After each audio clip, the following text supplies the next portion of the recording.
मिल गया मिल गया मिल गया, मोस्ट इंपॉर्टेंट पेपर मिल गया डिस्टेंस एनुअल एग्जाम का। देखिए यहाँ पर ध्यान से सभी लोग, और वीडियो को बिना स्किप किए हुए पूरा देखिएगा, क्योंकि यहाँ पर जो पेपर है बहुत ही मोस्ट इंपॉर्टेंट है।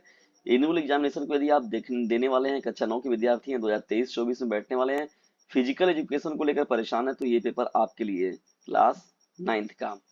लिसन, चलिए देखा जाए यहाँ प्रश्नों की श्रृंखला को हम लोग स्टार्ट करते हैं। खेल योग एवं शारीरिक शिक्षा, बहुत ही महत्वपूर्ण, नैतिक खेल योग एवं शारीरिक शिक्षा का ये महत्वपूर्ण सेशन आपके लिए बहुत ही हेल्पफुल रहेगा।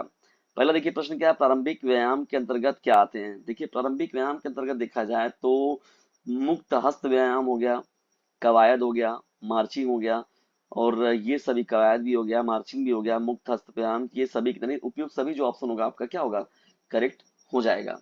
महत्वपूर्ण प्रश्नों की श्रृंखला में चलिए बढ़ते हैं आगे। व्यायाम के गहरे प्रभाव को कम करने के लिए क्या किया जाता है। तो देखिए दोस्तों, यहाँ पर गर्म करना एवं शमन करना दोनों, देखिए यहाँ पर जो ये प्रश्न का राइट आंसर होगा वो आपका क्या होगा, करेक्ट हो जाएगा, ठीक है ना। इंपॉर्टेंट रहेगा ये आप लोगों का।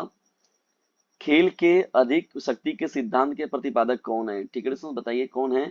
यहाँ देखिए उपयोगितावाद सिद्धांत के प्रतिपादक के रूप में देखा जाए तो जॉन स्टुअर्ट मिल थे। कौन थे, जॉन स्टुअर्ट मिल, ठीक है ना।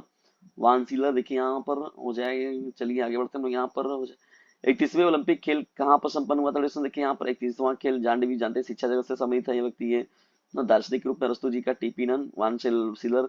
31वें ओलंपिक खेल का कहाँ आयोजन हुआ था, देखिए दोस्तों, तो 31वां जो हुआ था, 31वां ओलंपिक खेल का आयोजन हुआ था, ये हुआ था सन 2016 में। तो 2016 का जो ग्रीष्मकालीन ओलंपिक खेल हुआ था डिस्टेंस, वो 31वां संस्करण था, और वो ब्राजील का जो शहर है रियो डी जेनरियो ना, ब्राजील का शहर रियो डी जेनरियो, पर्यावरण जलवायु को लेकर यहीं पर देखिए पहली बार यहाँ पर जलवायु सम्मेलन हुआ था ना, रियो डी जेनरियो में। कहाँ पर, ये ब्राजील का शहर रियो डी जेनरियो में, तो यहीं पर हुआ था 31वां ओलंपिक खेल। एक वयस्क व्यक्ति की रीढ़ की हड्डी में कुल कितनी कोशिकाएं होती हैं, तो यहाँ पर देखिए सीधा सीधा क्या हो जाएगा, 33, 33 हो जाएगा। व्यक्ति के शरीर में कुल कितनी पसलियां होती है तो देखिए यहाँ पर 24 पसलियां होती है, यानी 12 जोड़ी टोटल होते हैं। और मनुष्य में आमतौर पर देखा है तो 12 जोड़े होते हैं, जिसमें 24 पसलियां शामिल होती हैं, ठीक है ना। महत्वपूर्ण रहेगा ये आप लोगों का। चलिए 6 प्रश्न की ओर बढ़ते हैं। निम्नलिखित में से कौन सा रोग वायु द्वारा फैलने वाला रोग नहीं है। देखिए इन्फ्लुएंजा जो होगा इस प्रश्न का राइट आंसर होगा, ठीक है ना। इन्फ्लुएंजा जो होगा इस प्रश्न का क्या हो जाएगा, राइट आंसर हो जाएगा। देखिए इसके अलावा देखा जाए, इन्फ्लुएंजा, एंथ्रेक्स हो गया, चिकन पॉक्स हो गया, खसरा हो गया, स्मॉल पॉक्स हो गया, क्रिप्टोकोसिस हो गया, और क्षय हो गया, तो ये सभी जो देखिए वायु द्वारा फैलने वाले रोग नहीं है, ठीक है। तो ये मुख्य रूप से उनके सीरीज जाएगी। चेचक का रोग होता है, क्या होता है, विषाणुओं के द्वारा ये होता है। देखिए यहाँ पर मुख्य रूप से वायरस के द्वारा। विकास किस अवस्था तक चलने वाली प्रक्रिया, तो ये देखिए जीवन पर्यंत चलता है, ठीक है। ये विकास होता है मुख्य रूप से अगर देखा जाए तो जो विकास एक व्यापक शब्द है, ठीक है ना, उसमें बहुत सारी बातें शामिल होती है। व्यक्ति कुछ ना कुछ जीवन भर वो सीखता है, ठीक है। तो जीवन पर्यंत चलने वाली विकास की प्रक्रिया एक तरीके से होती है ना, जीवन में जो भी कार्य कर रहे हैं, आगे बढ़ रहे हैं, जो भी कार्य हो रहा है। चलिए विकास जो होता है जीवन भर चलने वाली प्रक्रिया होता है, ठीक है ना। गर्भाधान से प्रारंभ होकर देखा जाए तो वृद्धावस्था तक सभी आयु समूहों में जो देखिए ये सीखा जाता है ना, विकास होता रहता है व्यक्ति का। चरित्र निर्माण हेतु व्यक्ति का कैसा विकास होना अनिवार्य है, देखिए बहुत ही महत्वपूर्ण प्रश्न। देखिए नैतिक मूल्य का होना बहुत जरूरी है। देखिए मोरल एथिक्स का होना, चरित्र निर्माण के लिए मोरल का होना बहुत जरूरी है। देखिए सेवा भाव, दया, परोपकार, उदारता, त्याग, शिष्टाचार, सद्व्यवहार की बात हो गई। चरित्र के देखिए बाह्य अंगों के रूप में होते हैं, ठीक है ना। सद्भाव, उत्कृष्ट चिंतन, नियमित व्यवस्थित जो जीवन होता है, शांत गंभीर मनोदशा हो गया, परोक्ष अंग ये होते हैं, ठीक है ना दोस्तों। ये सही महत्वपूर्ण रूप से जो व्यवस्थाएं होती हैं जो चरित्र का निर्माण करती है। तो एक तरीके से नैतिक मूल्य जो होगा आपका क्या होगा, इस प्रश्न का राइट आंसर हो जाएगा। प्रश्नों की श्रृंखला में हम आगे बढ़ते हैं। देखिए दोस्तों यहाँ पर देखिए ये भी बहुत महत्वपूर्ण है, टाइफाइड उत्पन्न करने वाले रोगाणुओं के नाम बताइए। देखिए टाइफाइड जानते हैं, मलेरिया टाइफाइड बहुत ही महत्वपूर्ण है।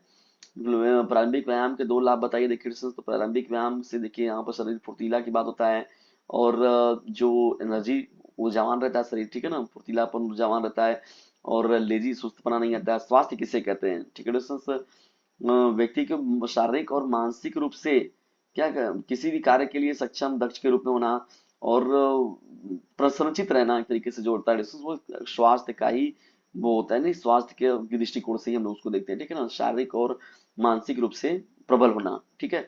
तो ये विकास से आप क्या समझते हैं, तो विकास देखिए दोस्तों जो होता है वो एक व्यापक शब्द है।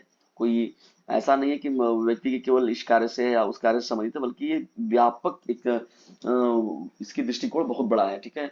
व्यक्ति का शारीरिक विकास, मानसिक विकास, सामाजिक विकास, आध्यात्मिक विकास, मतलब विकास सतत चलने वाली प्रक्रिया, ठीक है। तो देखिए अभी पूछा मैंने बहुविकल्पी में बताया आप लोग को कि जीवन पर्यंत जो होता रहता है, नहीं वो बचपन से मतलब जन्म से लेकर वृद्धावस्था तक की पूरी बात, मतलब मृत्यु तक की बात, मतलब विकास का ही चरण होता है। वृद्धि और विकास में पाया जाने वाला प्रमुख अंतर लिखिए। वृद्धि और विकास में पाया जाना प्रमुख अंतर देखिए, वृद्धि देखिए तो एक सीमित दायरे में होता है, नहीं होने के बाद फिर रुक जाता है, लेकिन विकास जो है जीवन पर्यंत चलने वाली प्रक्रिया होती है।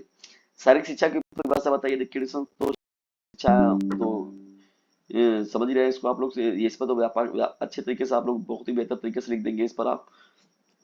देखिए शारीरिक शिक्षा की आधुनिक अवधारणा क्या है, कार्बोहाइड्रेट कितने प्रकार के होते हैं, जैसे देखिए महत्वपूर्ण है। प्रोटीन। इस सौरावस्था के देखिए प्रमुख कार्य क्या हो गए, लघुत्तरीत प्रश्न देखिए दिए गए हैं। बैटरी डाउन हो रहा है यहाँ पर लैपटॉप का रेजिस्टेंस, तो हम लोग को यहाँ पर देखिए प्रश्न को देख लीजिए, इन प्रश्नों को तैयार कर लीजिएगा।